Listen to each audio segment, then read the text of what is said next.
सेदिन राति रे गजपति को स्वप्न देश है एवं तांकु जगन्नाथ कहले हे राजा आपणकर कौन कई बंधु नाहांती तमें कौन के बंधुर सत्कार करिन ताले मो गृह को मो बंधु आसिले मु जदि तार सत्कार कली अतिथि सत्कार कली ताले असुविधा केउठी अछि।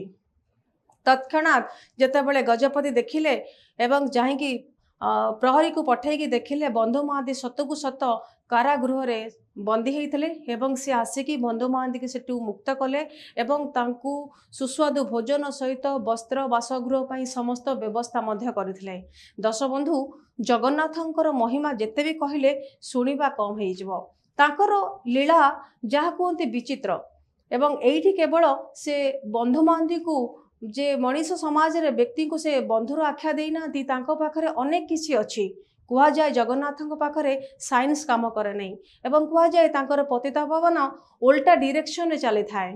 तेबे आजिर जगन्नाथंकर एही कहानीटी आपण मानको केमिति लागिला आपण माने निश्चिंत जणैबे कमेंट माध्यम रे। आशा करूची आजिर वीडियो आपनको भल लागिथिबो। जदि भल लागिची ताले न्यूज रूम को लाइक शेयर और सब्सक्राइब करंदो। नमस्कार, जय जगन्नाथ।